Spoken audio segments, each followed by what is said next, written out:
Olá, queridos alunos do 7º ano. Continuando a nossa revisão, vamos conhecer agora, vamos para a nossa aula, anotem as dúvidas de vocês e depois nós voltaremos com a interatividade. Eu sou a professora Michele Santos, professora de História de vocês.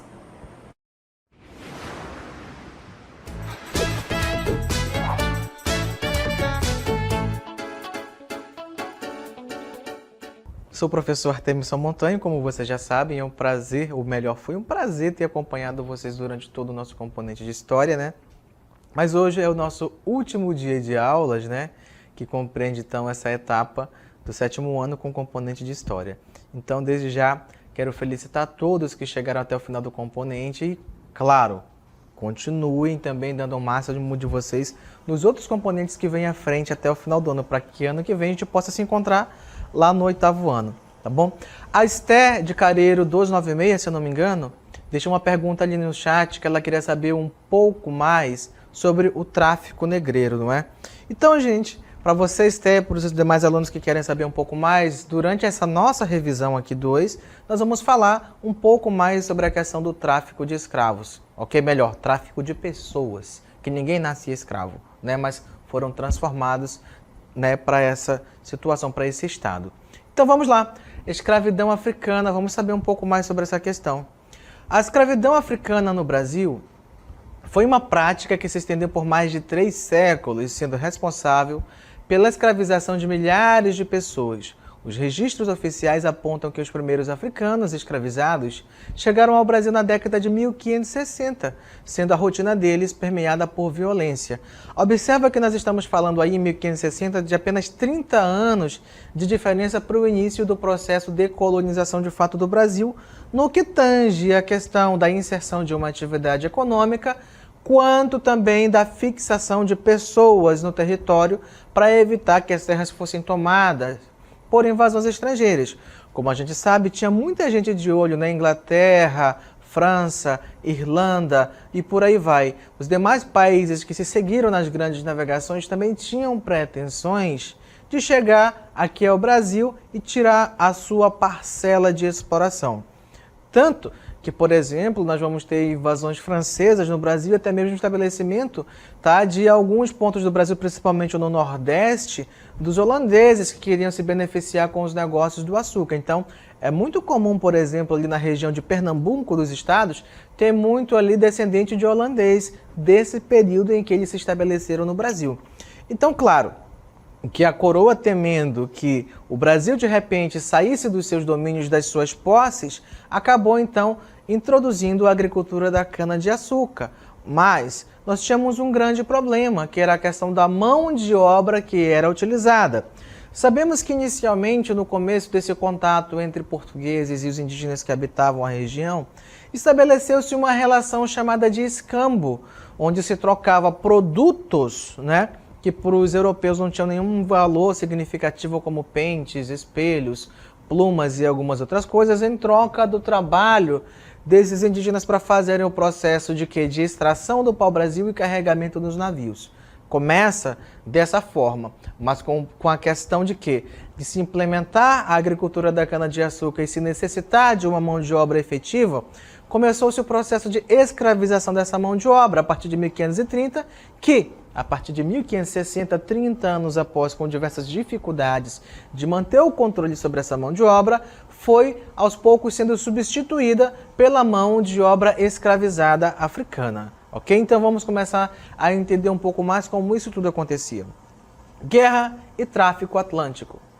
No século XV, a chegada dos portugueses à África, a escravidão se avolumou e as guerras se multiplicaram. Olha só, nós não estamos dizendo que não havia escravidão na África. Sim, havia escravidão na África, mas aquela escravidão doméstica que a professora Pet já bem salientou com vocês. Quando nós falamos nessa escravidão doméstica, não pense que nós estamos falando, eram escravos que ficavam dentro de casa. Então, não é isso. Nós estamos falando de escravidão que acontecia dentro do continente africano, por motivos bem diversificados da questão da escravidão moderna que se estabeleceu com os europeus, não é? A gente já verificou que essa escravidão doméstica se refere às guerras intertribais, disputas por territórios, etc. Já A escravidão moderna, que nós estamos verificando nesse momento, ela se refere à prática de transformar essas pessoas que eram capturadas, porque eram caçadas agora como objetos de venda e de ganância para serem utilizadas como mão de obra forçada, que estava sujeita a castigos físicos e muita violência de toda a espécie, já se tornou algo comercial. A escravidão, a partir do contato com o europeu, se torna apenas mais uma forma de negócio, de se obter lucro, principalmente para quem? Para os europeus, e enquanto as grandes chefias de alguns povos que habitavam a África, que queriam aumentar o seu poder, trocavam por armas, até mesmo por bebidas e algumas outras questões também. Então todo mundo, na verdade, visava lucrar de alguma forma com essa nova forma de escravidão que se estabelecia na África naquele momento. Ok? Continuando. Parte dos líderes africanos, chefes de linhagem, príncipes e reis, desejavam armas de fogo para manter e ampliar seu poder. Os europeus, por sua vez, desejavam escravos, principalmente para suprir necessidade da mão de obra nessas novas zonas conquistadas pelos portugueses, que é um grande exemplo dos principais comerciantes de escravos, para quê? Para trabalhar nas lavouras canavieiras. Lembre, o açúcar nesse momento ainda era um produto muito caro na Europa. Não era todo mundo que conseguia comprar açúcar, portanto, era algo que gerava muito lucro. Então era interessantíssimo para a coroa portuguesa manter a produção sempre em alta na sua colônia, que por sua vez estabelecia um negócio ali também com os navios holandeses. Os holandeses, além de financiarem a questão da criação dos engenhos, de como se processar o açúcar, do maquinário que era utilizado, mesmo utilizando a força de pessoas ali, de escravos, e também a força animal, né, como força motriz para moer a cana, o processo todo de transformar aquele resíduo da cana, né, que a gente chama de garapa, aqui no norte chama de garapa, né, até ser reduzido e ser transformado nos pães de açúcar que eram comercializados na Europa. A Holanda estava envolvida não só na questão da tecnologia de processamento da cana para transformar em açúcar, como também ela lucrava com o processo de transporte desses pães de açúcar daqui do Brasil até a Europa para serem comercializados, tá bom? Então, na África, começaram a acontecer guerras com o objetivo de conseguir prisioneiros para trocá-los por armas de fogo e outros produtos. Então, nós temos a sequência do nosso mapa do continente africano, né? Que dá uma ideia da dimensão. Pode colocar o mapa aí pra gente, por favor?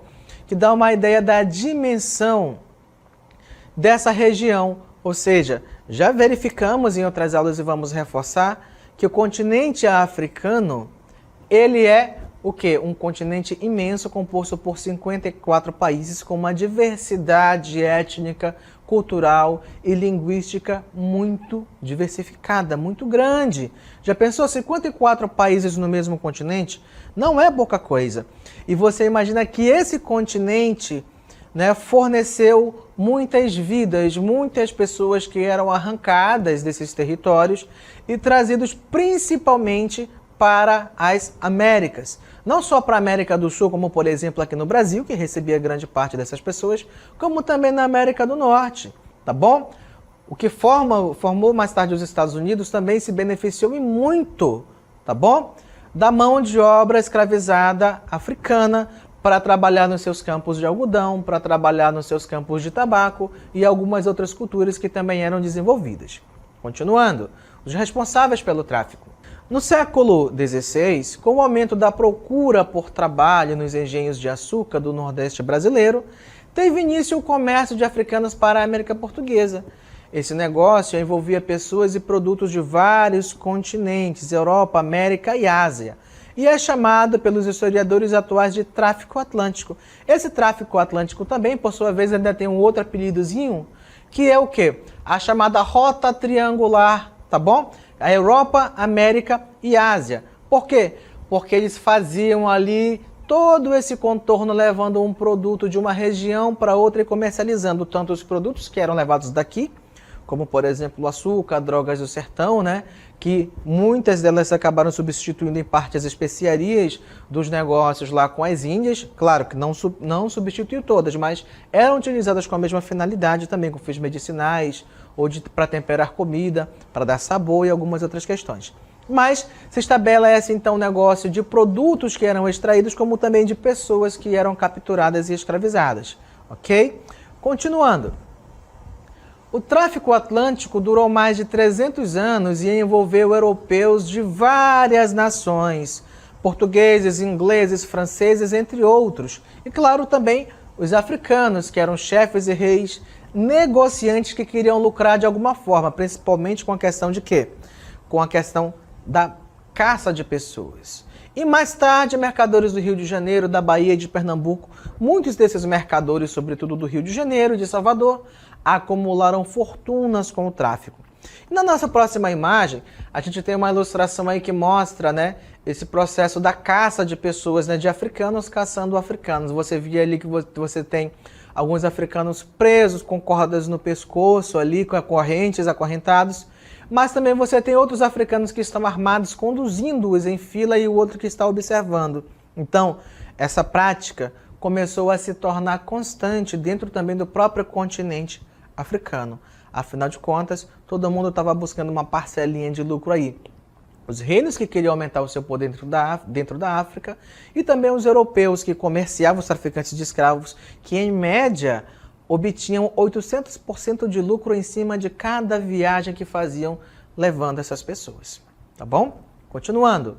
Viagem nos navios negreiros.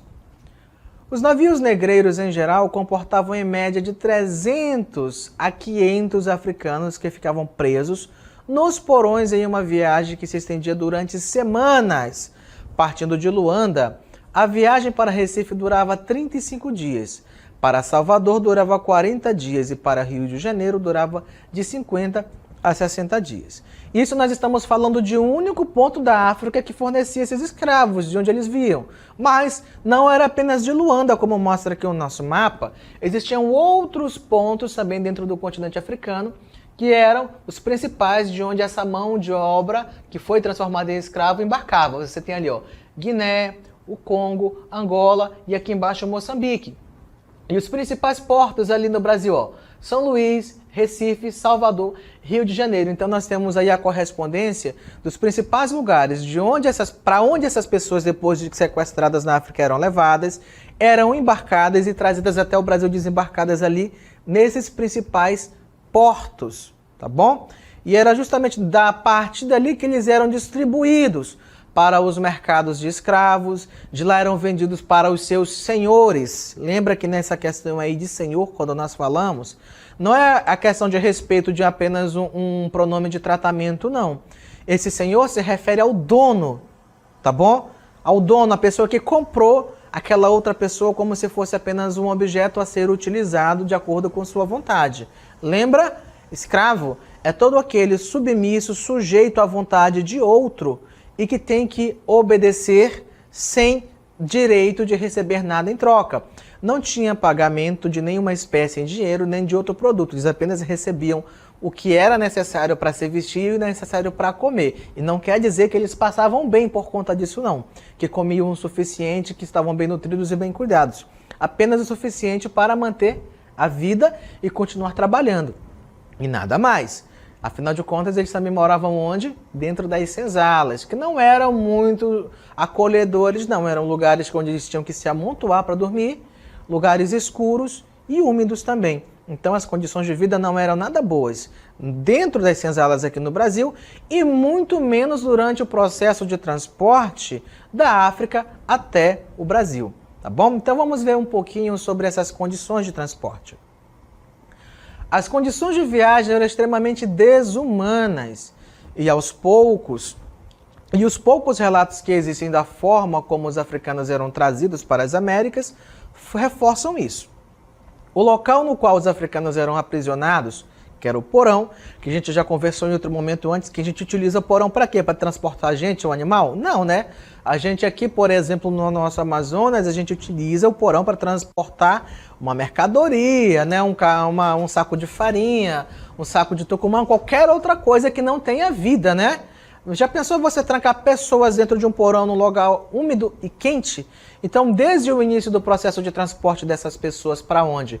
Para cá, para o nosso continente, era algo extremamente sofrível, você embarcar nessas embarcações ali, à força, primeiro você é sequestrado, depois você é submetido a condições desumanas de transporte. Pouco espaço, pouco iluminado, sujo, porque as pessoas adoeciam, tinham que ficar amontoadas e tinham que fazer suas necessidades nesse mesmo espaço comum. Não existiam banheiros, não, para você ir lá fazer suas necessidades e ficar tudo limpinho, tudo asseadinho. Então, saneamento era uma das últimas coisas com quais os traficantes de escravos iam se preocupar. Afinal de contas, lembre, os traficantes não consideravam que os africanos eram pessoas, não, que eles eram gente, porque se atribuía até mesmo algum sentido religioso para se justificar essa escravidão, porque diziam que os negros eram descendentes de Caim, que eles tinham a pele negra marcada pelo pecado de Caim. Então eles eram pecadores e por isso, quando eram escravizados, estavam pagando pelos seus pecados. Até mesmo essas justificativas religiosas acabavam entrando, né, para diminuir esse drama da escravidão de muita gente, mas que na verdade a gente sabe que não é bem assim. Até mesmo explicações ditas científicas que mensuravam a densidade óssea ou a questão da musculatura do negro, por que ele tinha aquele porte, porque ele era um homem bestializado, misturado com animais, então ele era próprio mesmo para carregar mercadoria, para carregar peso, para trabalhar no pesado. Então existiram várias justificativas durante esse período que tentavam ali diminuir o peso da escravidão sobre quem as praticava, mas que na verdade a gente sabe que nenhum tipo de desculpa serve para justificar a escravidão de ninguém, não é? Continuando o nosso texto, vamos lá, pode passar. Então aqui nós temos na nossa imagem uma pintura do Rugendas, Johann Moritz Rugendas, que retrata um pouco essa questão do interior de um navio negreiro, mas que pelos relatos que a gente tem, a gente sabe que não era essa boa vida que os escravizados tinham ao fazer esse transporte de lá para cá, sentados, um outro deitado ali, o outro recebendo comida, outros relaxados ali, de pernas pro ar. A gente sabe que isso não é a verdade, tá bom? Porque grandes partes das pinturas históricas, quiçá todas, tá, que nós temos sobre essa composição da nossa história e que também a questão da composição da memória de um povo, são pinturas encomendadas que têm esse objetivo. Então nem sempre essas pinturas de fato vão corresponder à realidade, como é o caso dessa pintura aí mostrando o interior de um navio negreiro, ok? Continuando, a alimentação era escassa e era resumida a uma refeição por dia. A água também quase nunca era potável e os alimentos disponibilizados eram feijão, farinha, arroz e carne seca. A má alimentação, principalmente pela falta de uma dieta rica em vitaminas, fazia com que doenças como o escorbuto, causada pela falta de vitamina, fossem proliferadas. E isso é só o início da questão, a má alimentação e a falta de vitaminas, não é? A gente sabe que a falta de vitamina, ela abre portas para diversas doenças. Por exemplo, uma criança mal alimentada, que não tem as vitaminas, não se desenvolve corretamente, prejudica o processo de aprendizagem. Hoje em dia a gente tem vários estudos que comprovam que essa má alimentação traz muitos malefícios para o corpo. Mas naquele momento onde eles eram considerados apenas objetos, quem se importava com essas pessoas, né? Pouquíssima gente, depois da expansão das ideias iluministas, vão começar a se preocupar com essa questão da escravidão e aboli-la, que é de fato um dos eventos que vai trazer ali pressão para que o Brasil só mais tarde, durante o segundo reinado, se preocupe em abolir a questão da escravidão no Brasil. Continuando, outras doenças também se espalhavam pela sujeira, como pela sujeira dos locais que abrigavam os africanos. Os porões eram escuros, sujos e abarrotados de gente, de tal maneira que até respirar era difícil. Outras doenças graçavam nos navios negreiros eram varíola, sarampo e doenças gastrointestinais. Então você imagina que muita gente morria doente durante esse transporte. Outros também morriam pela questão do banzo, que era uma tristeza profunda que essas pessoas ali acabavam passando quando eram retiradas do seu local de origem, separados das suas famílias, levadas para um lugar totalmente diferente. Então essas pessoas entravam numa tristeza profunda e acabavam morrendo por conta dela. Era o chamado banzo, além da má alimentação, além das doenças também. Continuando, vamos lá? Claro que Poderia haver variações nas taxas de mortalidade, com algumas viagens tendo maior ou menor número de mortes, né? Então isso vai variar de acordo também com os cuidados que eram tomados com essas pessoas dentro dos porões. Continuando. Os africanos chegavam ao litoral brasileiro confusos, cansados e sem saber onde estavam. Afinal de contas, saíram de um continente para o outro, não foi isso? Nos mercados do Rio de Janeiro, Salvador, Recife e São Luís eram examinados, avaliados e comprados, né? É como você faz, por exemplo, quando vai comprar uma roupa, né? Você experimenta, vê se dá, você olha de um lado para o outro, vê se a costura tá boa, se não tá, e aí você, dependendo do que achar, você compra ou não, não é? Então, da mesma coisa acontecia com essas pessoas que eram escravizadas. Eram vistas apenas como ferramentas e quem ia comprar analisava se essa ferramenta ia servir ou não para trabalhar no seu negócio. Era assim que os negros eram vistos naquele momento. Continuando. O homem adulto valia o dobro de uma mulher e geralmente 3 vezes mais que uma criança ou um idoso. Afinal de contas, um homem adulto forte conseguiria trabalhar bastante dentro das lavouras e ia ser um trabalhador produtivo que geraria lucro para o seu dono. Mas e onde acontecia esse trabalho? Como a gente vai ver aí na nossa próxima imagem, olha, eles levantavam entre 4 e 5 horas da manhã e trabalhavam geralmente entre 15 a 16 horas por dia, principalmente, tá, dentro das fazendas ali que produziam a cana de açúcar para transformar em que? Açúcar, logicamente, né? Como no próprio nome diz. Então aí nós temos um exemplo, tá? Nessa nossa imagem aí, de quê? Do engenho, principalmente o local onde a cana era triturada, ali onde ela era moída para soltar o seu caldo, para ser transformado em melaço, do melaço ser transformado em açúcar.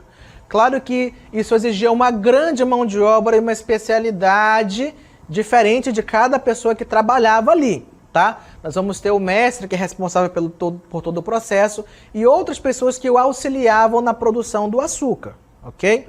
Mas também dentro desses engenhos, tá? Como nós vamos ver na nossa próxima cartela, o trabalho também poderia ser separado, ser conferido a cada um, atribuído a cada um de acordo com sua idade também, e claro, pelo sexo. Por exemplo, o homem trabalhava como agricultor, carpinteiro, ferreiro, pescador, pedreiro, carregador e em várias outras funções. Já a mulher, como a gente vai ver na sequência, ela cuidava dos doentes, colhia e moía cana, lavava, passava, fazia partos, vendia doces, salgados, etc. Além de que, muitas vezes, essas mulheres também poderiam ser utilizadas como escravas de ganho pelos donos que moravam na cidade, que as senhoras faziam seus doces, faziam seus quitutes, e as escravas também podiam ser homens ou mulheres, saíam com o tabuleiro vendendo na rua, e aquele dinheiro que eles ganhavam com a venda desses produtos, traziam de volta para os seus senhores. Mas, muitas vezes, essas mulheres também escravas, que eram utilizadas como mucamas para fazer a cama dos seus senhores, cuidar da casa, também poderiam ser transformadas em amas de leite, que substituíam a mãe do bebê ali, né, para amamentá-lo durante o período que fosse necessário. Ok? Continuando. Os africanos aqui desembarcados trouxeram consigo não apenas sua força de trabalho, mas também suas culturas. E o que é importante dizer, essas culturas africanas marcaram profundamente o nosso modo de viver, pensar e sentir. Como, por exemplo, na questão da musicalidade, a gente sabe que tem as contribuições dos instrumentos.